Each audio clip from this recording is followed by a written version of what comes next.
Everyone. आज चाहिँ मेरो बेबीको चेकअप थियो, अपोइन्टमेन्ट पाएको थिएँ मैले लोरेस सेन्टर साउथमा।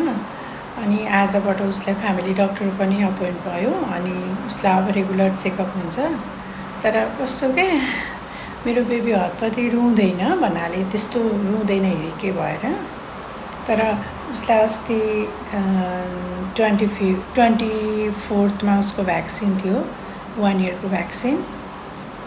अनि उसलाई चाहिँ त्यतिखेर गयो, हाँसेको थियो डक्टरसँग मजाले। अनि भरे डक्टरले एकैचोटि 4वटा भ्याक्सिन दिनुभयो। 1 इयरमा चाहिँ 4वटा भ्याक्सिन दिइँदो रहेछ। एउटा लेगको थाइमा 2टा, अर्को लेगको थाइमा 2टा गरेर 4वटा भ्याक्सिन दिने गरिँदो रहेछ पोर्चुगलमा चाहिँ। अनि एकदम धेरै रोएको थियो क्या, त्यो दुख्यो नि त उसलाई।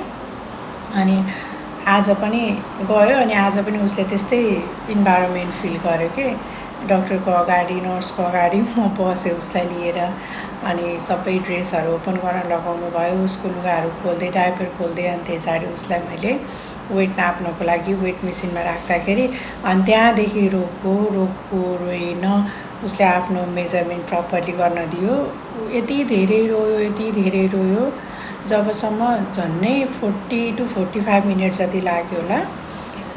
नर्स र डक्टरले सबै थोक चेक गरेर मसँग काउन्सिलिङ गरेर बेबीको कस्तो छ, के छ, घरको इन्भाइरोमेन्ट, बच्चाले कतिको खाँदैछ, कसरी तँ दिँदैछेस्, के दिँदैछेस्, अनि घरमा को बस्छौ, नानीलाई स्कुल हालेको छ कि छैन, यो सबै थोक सोद्धा निकै बेर लाग्यो। त्यतिन्जेलसम्म रोइरहेको कि।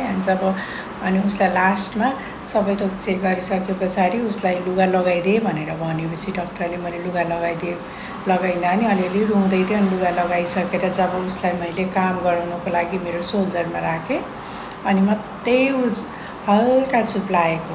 अनि बाहिर लिएर आएँ, बाहिर एकछिन फ्रेस फिल गराउनको लागि उसलाई एकछिन आफू नाचेँ, गीत गाएँ होइन, राइम्सहरू गाइदिएँ, गीत गाइदिएँ।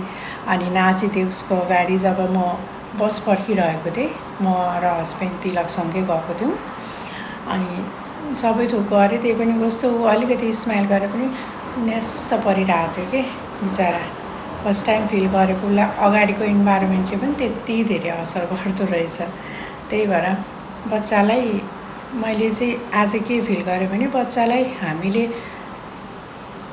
उसले बिर्स्यो भनेर नसोच्दा हुँदो रहेछ कि उसलाई त्यो अगाडिको कुरा पनि उसलाई दिमागमा आइहाल्दो रहेछ। त्यही भएर पोजिटिभ इन्भाइरोमेन्ट उसको अगाडि राखिदिनु पर्दो रहेछ। नेगेटिभ भयो भने उसले फेरि अर्कोचोटि पनि त्यो नेगेटिभ फिल गरिहाल्दो रहेछ। I love you baby, I love you Adu very very much.